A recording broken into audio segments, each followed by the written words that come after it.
Trying to pick something out for All Hallows, are we? The old man asked in his gruff, though oddly mellifluous voice. Orville's old-fashioned oddity outlet was infamous throughout the city of Sombermory and Harrowick County beyond. Everything he sold came with a story, and every story was complete and utter bunkum. Most people thought that his shop was just a tourist trap to capitalize on our area's plethora of urban legends, and that it was the run-off business from the much more popular Eve's Eden of Esoterica across the street that kept him afloat. But for those willing to entertain the notion that an elderly snake oil salesman in a pastel suit and straw fedora might in fact be a legitimate purveyor of the preternatural, Orville's little shop was worth hitting up.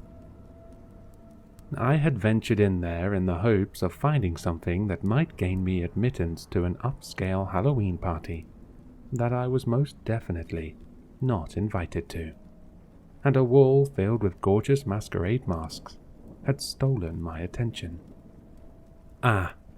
Yeah. I'm trying to put together a Halloween costume, I said to the old man. These are beautiful. What can you tell me about them? Tell me, miss, have you ever heard of the tale of the masked city of Incognita? Orville replied, his voice dropping melodramatically, as if he was trusting me with some coveted secret. Somewhere out amidst the plains, in the void between worlds, there's a void that's a world unto itself. A sovereign city-state that follows no laws but its own. And that includes the laws of physics. It's a city of eternal masquerade, where the citizens are forbidden to remove their masks for any reason, under punishment of exile. Some say it's because the incogniti slowly became their masks over time, either unintentionally or to save themselves from growing madness of their home. Either way, their identities and souls now live entirely within their masks, their bodies reduced to mere hosts. These are the masks of exiled or fallen incogniti, ripped willingly or not from their bearers, leaving their masks silent and their bodies screaming and jabbering in incoherent madness. What became of those bodies? I don't know, and don't care to ask. But the masks have been lovingly safeguarded, passed from buyer to buyer and wearer to wearer, wandering down many different paths, before all winding up at my shop. Should you choose to don one, the ancient and arcane knowledge held within will begin to trickle into your mind, but so will the identity held by the mask. You won't lose yourself to it all at once. It will be far more insidious. It will take over so gradually that you won't even realize it's happening. Go incognito long enough, and you will become incogniti. I see, I said with an amused smirk. Ignoring the fact that you just blatantly ripped that story off of the SCP wiki, you're saying that if I were to try on one of these masks and feel absolutely nothing, that would merely be the insidiousness of the curse, and not evidence to the mundanity of the masks. Won't matter to me then, honey. You wear it. You bought it. Orville chuckled. If you don't mind my prying, What's got you in the market for such a high-end Halloweeny mask, anywho?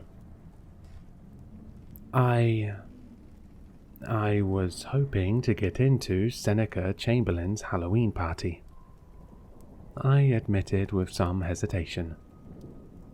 He hasn't had a party this big in years, either because of COVID or some personal issues he's been having. Since there will be so many people there, I was hoping that if I just looked the part, I might be able to sneak in unnoticed.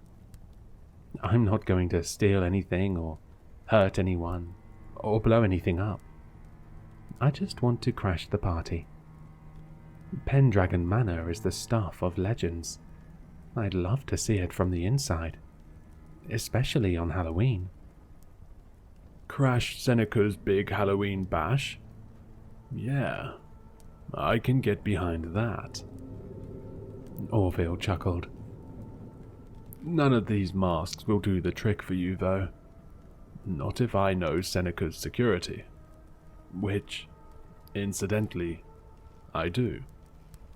They need to attend some sort of sensitivity training about the appropriate manner to deal with the elderly. He fetched a keyring from his desk and used it to unlock a drawer directly beneath the mask display. He slowly pulled it open, revealing a silver mask sitting on a velvet pillow. It had been constructed of tightly meshed wires, woven into mesmerizing fractal patterns. Though the wires were slightly less dense around the eyes, the mask was completely lacking in any facial features whatsoever. This, young lady, is 100% Sealy silver, made for an incognate marchioness, he said as he held it up, glimmering like a spider's web in the early morning light. You may have heard that the Sealy have a bit of a knack for names and the like. This mask hides not only your face, but the name that goes with it. Wear this to Seneca's shindig, and I guarantee you'll get in. He pushed it towards me, and I gingerly accepted it. I turned it over in my hands, running my fingers along its cool silver filaments, gazing in awe at the ethereal designs they formed. The mask certainly seemed, if not otherworldly, then at least extraordinary. It was inconceivable to me that it was merely some sweatshop-produced chrome costume that he was trying to pawn off on me. Okay, maybe not inconceivable, but a remote possibility nevertheless. So now fairies made these masks? I asked, incredulously. No, just that one. Pay attention. You think mortal craftsmanship would ever be good enough for a marchioness? He asked. Uh-huh. And of course, I wear it, I buy it. So I can't just try it on to see if it actually does what you say it will. I sighed, shoving it back towards him. I might as well buy a can of magic beans. Now, hold on. Maybe we can work out an arrangement, he said, refusing to accept the mask. You said you only wanted it for Seneca's Halloween party, right? Well, what if in exchange for a small security deposit, just enough to cover the deductible on my insurance, in case you don't bring it back, I'll let you use this mask for Halloween and bring it back the next day. If it does the trick, then perhaps you'll be interested in buying it for keeps. If not, then you get your security deposit back. Potential big scores for both of us at minimal risk. What could possibly go wrong?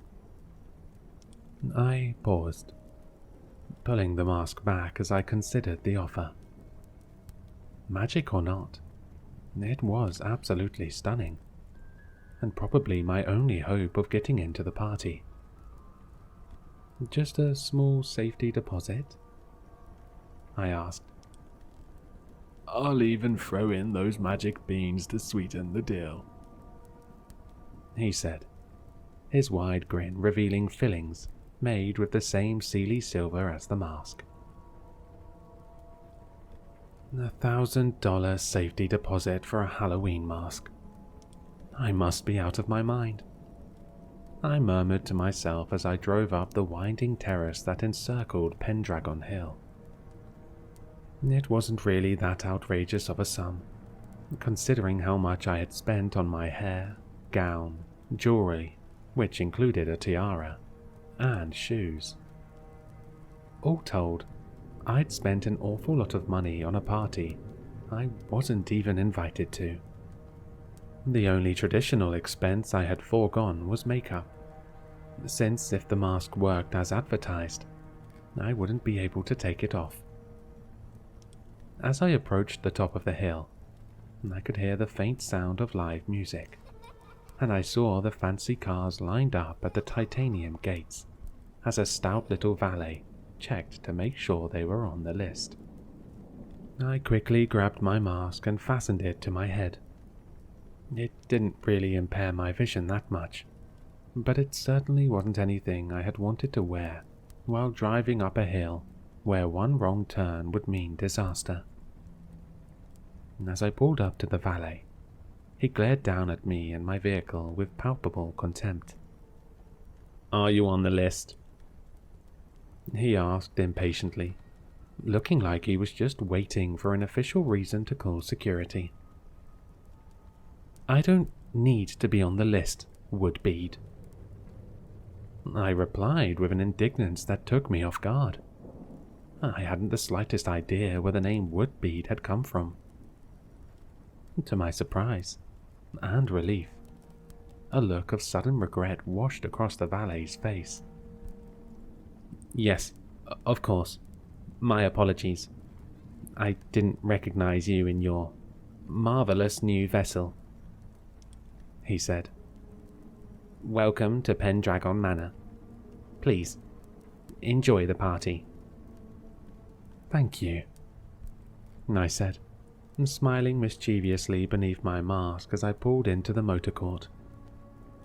I wasn't 100% sure if the mask had actually worked, or if I just happened to resemble and sound like someone the valet knew.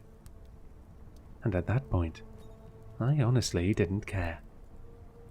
I was in.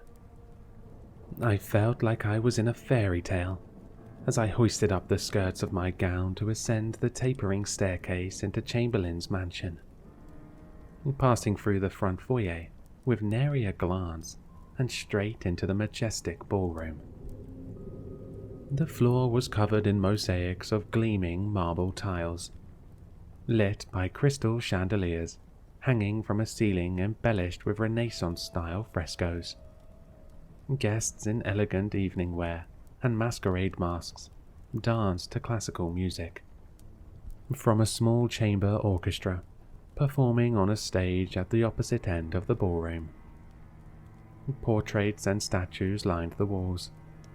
An open skylight revealed the starry firmament above, and the floor-to-ceiling arch windows afforded a whimsical view of the aviary outside.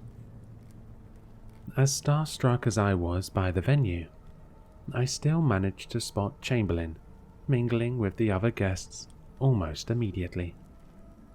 He was easily recognizable, despite his golden Oni mask.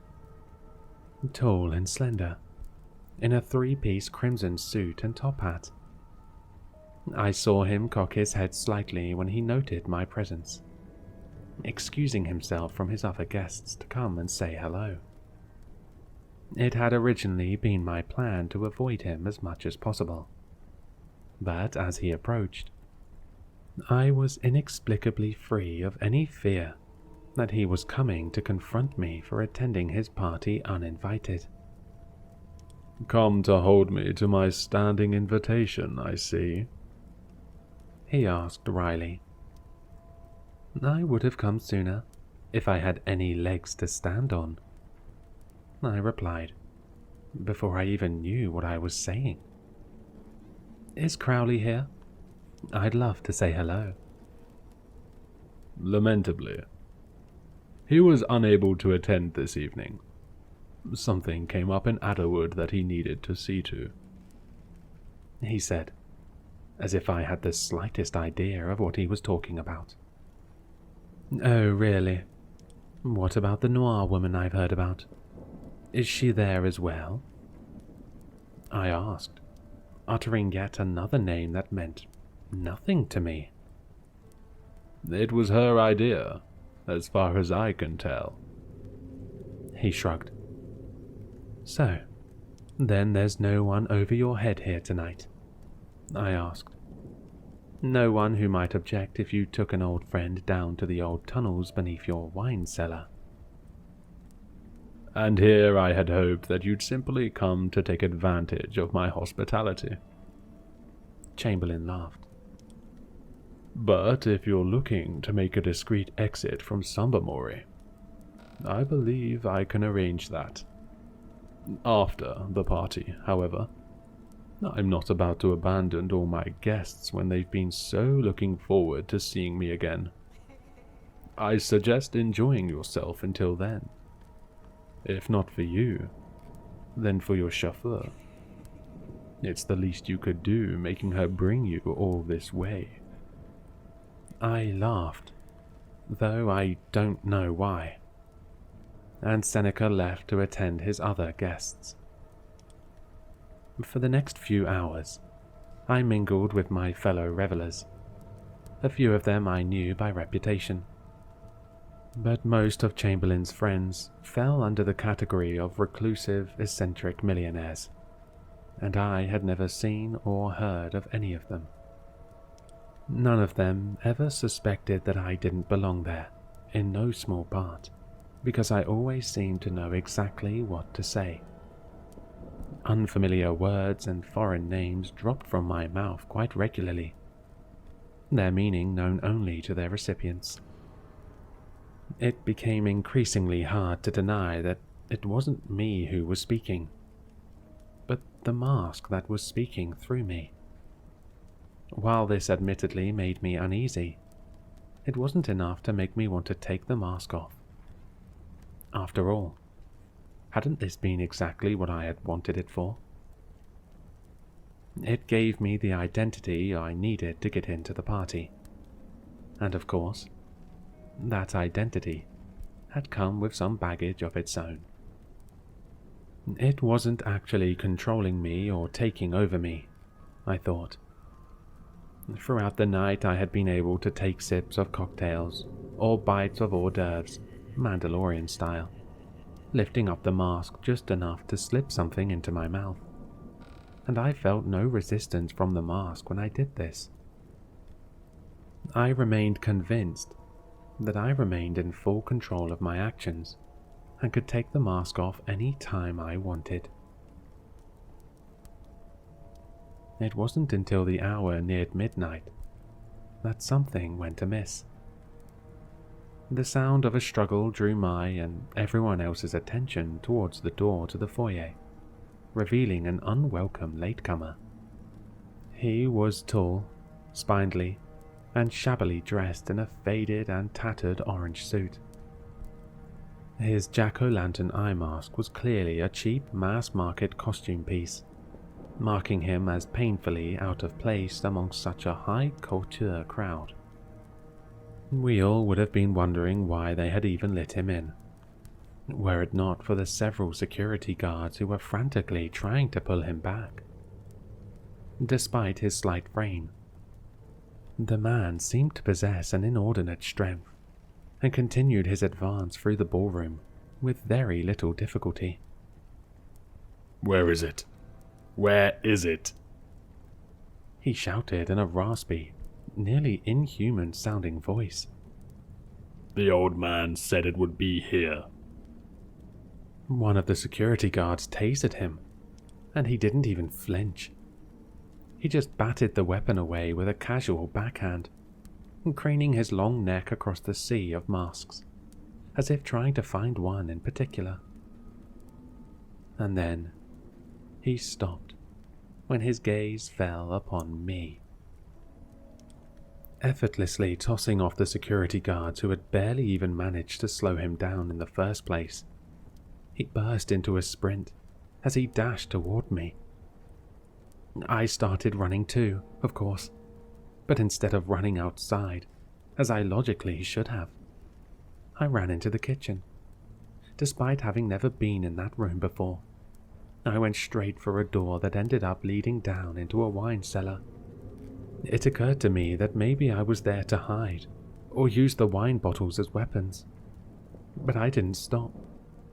I kept right on running towards a cask of Amontillado at the back. Before I could reach it, I felt long and slender fingers grabbing me by the back of my gown and hoisting me into the air. Well, don't you look radiant this evening? The jack-o'-lantern masked man asked mockingly as he spun me around and dangled me in front of him. His teeth were stained nearly the same color as his suit, his stubble thick and uneven on his rectangular jaw, and his jaundiced eyes protruded so far from their sockets, I was sure they were about to fall out. I struggled and kicked, but his grip was like iron, and his sunken chest was like granite.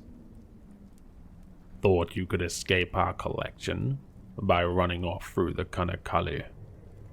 You'd only have wasted both of our time. There's nowhere you can go in all the worlds that I won't be able to find you. He grabbed the mask and pulled it from my face as hard as he could. It didn't want to go, and I was afraid he'd tear my skin off my face before he'd get the mask off. With every inch he pulled it out, I felt something inside of me, something inside my head, being pulled out with it. I screamed in agony when he finally ripped the mask from my face, barely even noticing that he had dropped me to the ground. He held the mask high above him in triumph, gloatingly staring straight into its faceless visage. He tossed aside the cask of Amontillado with his free hand, revealing a hidden iron door. He easily tore it open and descended down a dark flight of stairs, just as the security guards caught up with us. A couple of them chased after him, but 2 more remained in the room, and I realized that they were flanking Seneca. I looked up to see him gazing down at me with the same sort of disdain one might show for a moldy piece of fruit that was no longer of any use to anyone. Get this interloper off my property, he ordered, with a sad shake of his head. You miserable old bastard! I cursed at Orville the next morning. You knew what that mask was. Of course I did. I told you what it was. What are we yelling for? He shouted back. You knew it wanted to use me to get away from here, and you knew someone else was after it. I cried. Lady, look at the front door. What does it say? He asked. It says, caveat emptor. It means buyer beware. And it applies to everything I sell here. I didn't buy it. I just put a safety deposit down on it. I shouted. I only wanted it for one night, and it probably would have used me until I dropped dead. And then you told that crazy jack-o'-lantern-faced guy where I was. I could have been killed. Hey, he said the old man said you'd be there. You can't prove he was talking about me. There are lots of old men he could have been talking about.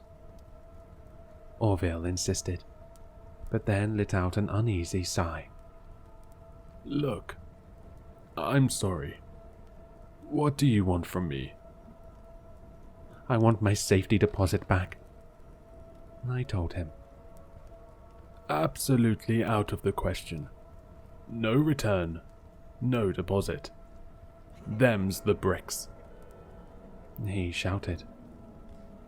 You made that agreement without ever expecting to see me again. And I wouldn't have lost the mask if you hadn't ratted me out to the jack-o'-lantern guy.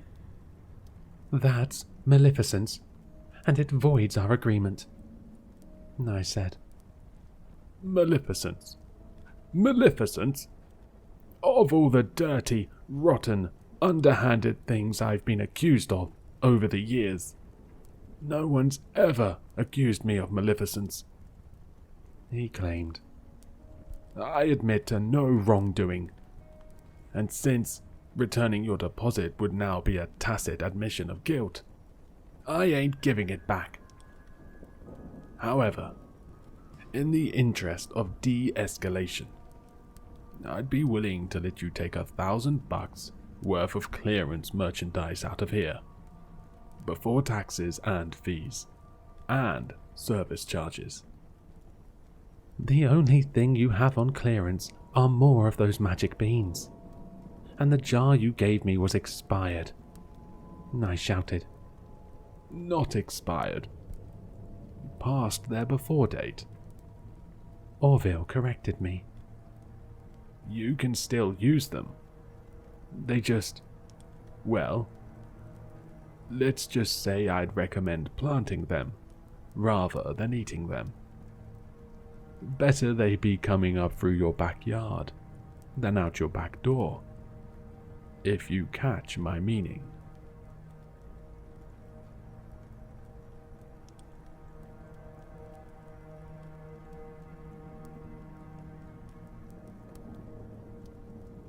Hello, Sinister listeners.